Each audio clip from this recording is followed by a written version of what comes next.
कलश यात्रा भागवत कथा के लिए। तो दोबारा हमारी कॉलोनी में होने वाली फिर से भागवत कथा। और ये है Ruchi. Hello hello friends, welcome back to my channel Jyoti Sangeet family vlog में आप सभी का स्वागत है। आप सभी कैसे हैं? आई होप आप अच्छे होंगे, स्वस्थ होंगे और मस्त होंगे। राधे राधे।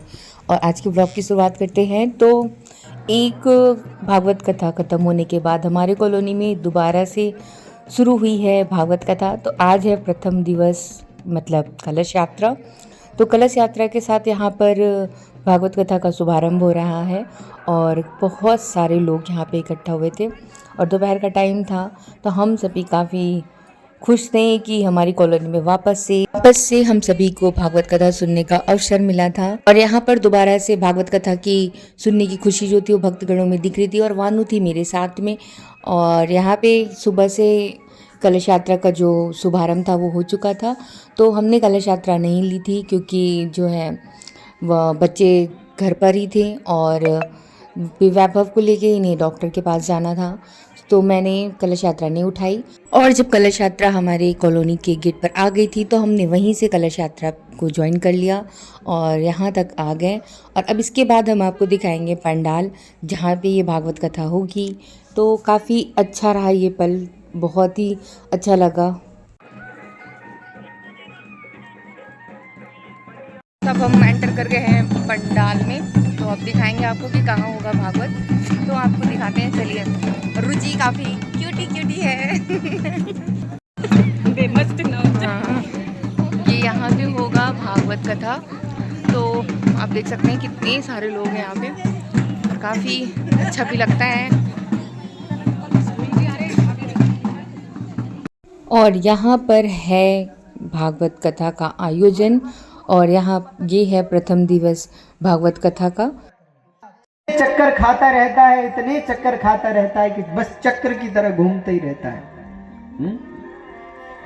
आपने देखा होगा ना, शरीर कहीं और मन कहीं। शरीर को तो एक जगह टिका भी लो पर मन को वो तो टिकता नहीं, वो तो स्थिर होता नहीं। जाती है और एकत्र होकर भी भगवान के चरणों में लग जाती है, बस तभी वह श्याम हरि को धिकारो गीता सुख संपत्ति घर आवे, कष्ट विपेचन का ओम जय जग। गुप्त सिम मेरा देव चिरू दुंदारो, सणी सच रंजू तेरा चिन्ह। और शाम हो गई है, प्रथम दिवस का भागवत समाप्त हो गया और सभी लग गए हैं प्रसाद ग्रहण करने में और सबने प्रसाद लेना शुरू कर दिया। तो हम भी यहाँ प्रसाद के लिए ही बस खड़े थे। प्रसाद हम पा गए थे और ये मैं रही प्रसाद लेते हुए। तो काफ़ी अच्छा लगा आज का प्रथम दिवस का भागवत सुन के, बहुत ही अच्छा लगा। मैं आपको बता नहीं सकती कि मतलब एक अलग ही अनुभूति होती है। तो समय पे विवाह हो जाता है तो समय से व्यक्ति चिंताओं से छूट जाता है।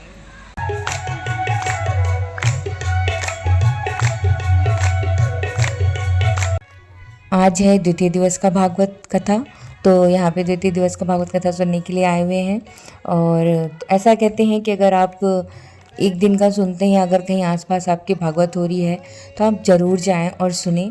और अगर हो सके तो अपने आसपास वालों को और मित्र को, जो भी हो, मित्र मंडली, मित्रगण, उन सभी को लेके जाएं और भागवत कथा सुनने को कहें। बहुत ही अच्छा होता है सुनना भी और दूसरों को भागवत कथा सुनने के लिए बोलना भी।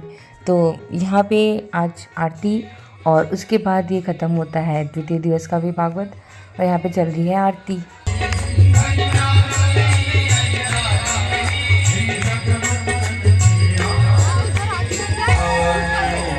बहुत ही काफ़ी अच्छी व्यवस्था के साथ यहाँ पे भागवत का दूसरा दिन होता है समाप्त।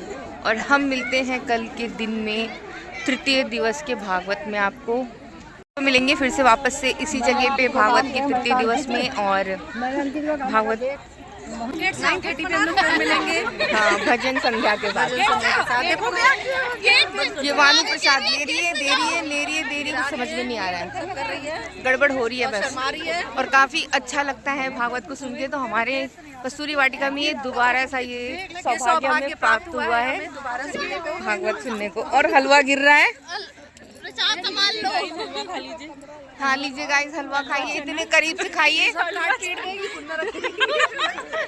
प्रसाद है, प्रसाद। मुना इसको उठाना भैया, इसकी वजह से तो पन्नी जेब में डाल के लाना ताकि प्रसाद हाँ, संभाल के ले जाओ अपना। ठेला वेला लेके आएंगे, काफी प्रसाद लेके जाना।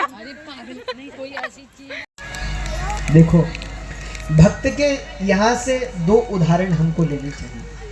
उत्तरा जी के जीवन से 2 चीजें सीखनी चाहिए। पहला, उत्तरा जी जब भगवान के पास आई हैं तो उत्तरा जी भगवान से कहती है, आप मेरी रक्षा करो। तो फ्रेंड्स, आज है भागवत कथा का तीसरा दिन और हम सभी फिर से एकत्रित हुए हैं भागवत कथा सुनने के लिए। और आप भी सुनिए। और व्यास जी ऐसी कथा सुनाते हैं जो मन को एकदम भाव विभोर कर देती है। हम अपने सारे घर के काम काज जो भी कुछ होता है सब भूल के बिल्कुल मन लगा के कथा सुनने बैठ जाते हैं। और आज ऐसे करते करते हमने 3 दिन पूरे किए और आज है चौथा दिन। अंतराम मुख आवत नाही, अंतराम मुख, अंतराम मुख, अंतराम मुख आवत नाही। फ्रेंड्स, थोड़ी ही देर में आगे भगवान नारायण और ध्रुव जी की ये छोटी सी सुंदर सी झांकी यहाँ पे प्रस्तुत की गई थी जो बहुत ही अच्छी थी। इन छोटे छोटे बच्चों ने बहुत ही अच्छा भगवान और इन चीज़ों को प्रस्तुत किया था। सो फ्रेंड्स, आप देख सकते हैं कि कितनी भीड़ है और धीरे धीरे भीड़ बढ़ती ही रहती है और काफ़ी अच्छा भी लगता है। लोगों में इतनी आस्था देख करके बहुत ही अच्छा लगता है। और यहाँ कथा समाप्त होती है और होती है आरती।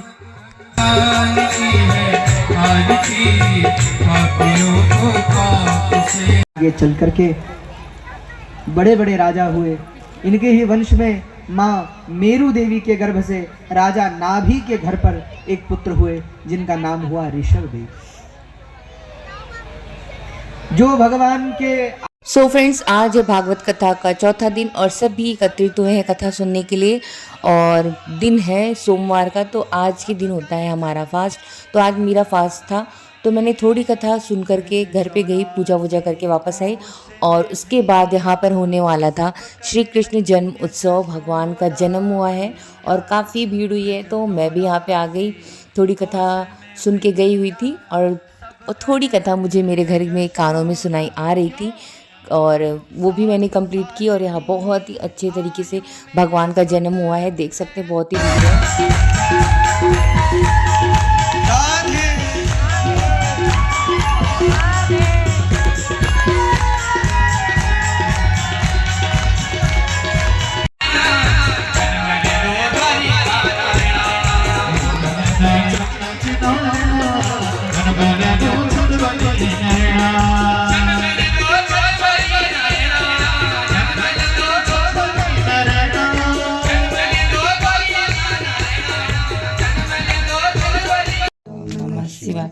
नमः शिवाय, नमः शिवाय, नमः शिवाय, नमः शिवाय।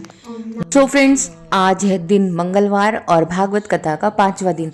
तो आप सोच रहे होंगे कि हम कथा क्यों नहीं सुना रहे हैं और ये वीडियो कहाँ की चल रही है। तो ये क्लिप घर में मैंने बनाई है क्योंकि घर पे ही कर रहे थे हम रुद्राभिषेक और आज है प्रदोष, मतलब भौम प्रदोष, इसलिए आज मैंने स्किप किया और ये दिन आ गया भागवत कथा का 6वां दिन।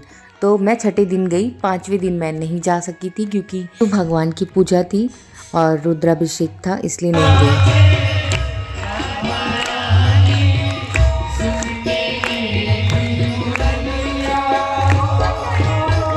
छम छम नाचे राधा रानी मोरलिया, ओ छम छम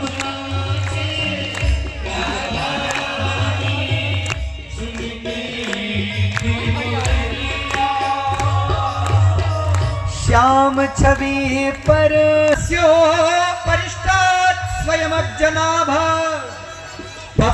ठाकुर जी केवल यजमान जो है वो उठेंगे, बाकी कोई नहीं उठेंगे, सब बैठे ही रहेंगे। बैठ करके ही भगवान की मंगलमय वर वधू रूप से भगवान का दर्शन करेंगे। और उसके बाद जब ठाकुर जी यहाँ बैठ जाएंगे तो उसके बाद सबको भगवान की बारात में सम्मिलित होना है और भगवान की बारात में सबको नृत्य करना है, ठीक है। हाँ, संसार की बारात में तो सब नाचते हैं, आज भगवान की बारात में हम सम्मिलित होंगे। तो आइए आप और हम भगवान के विवाह उत्सव में सम्मिलित हों। बोले बाल कृष्ण लाल की।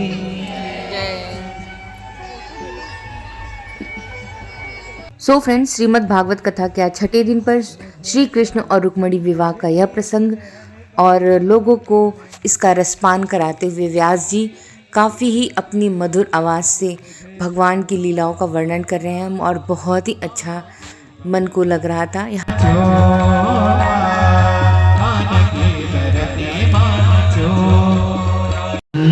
मंत्रम नो यंत्रम तदापि च न जाने स्तुति मंत्रम नो यंत्रम।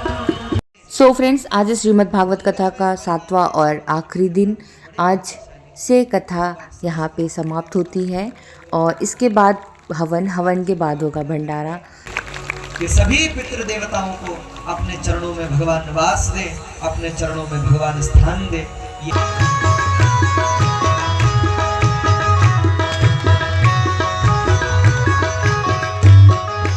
नगर बड़ी नगर जता की तमोली, देवता की तमोली।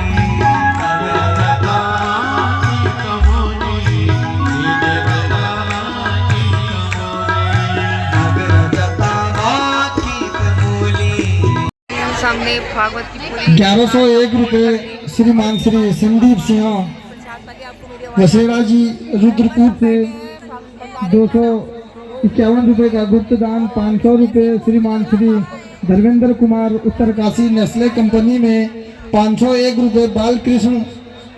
और यहाँ पर सभी श्रद्धालु व्यास जी से एक एक करके आशीर्वाद प्राप्त करते हुए और सभी अपनी बारी का इंतज़ार करते हुए बैठे हुए हैं और कुछ ने तो आशीर्वाद ले लिया और कुछ अभी बैठ के इंतज़ार कर रहे हैं। बस भंडारे का प्रसाद ग्रहण करना है और फिर घर को जाना है। और आज की वीडियो यहीं पे समाप्त होती है। मिलते हैं नेक्स्ट व्लॉग के साथ। और आपको हमारा व्लॉग कैसा लगा प्लीज़ कमेंट बॉक्स में ज़रूर बताइएगा। और यहाँ पे वैभव वानू भी भंडारा का प्रसाद पाते हुए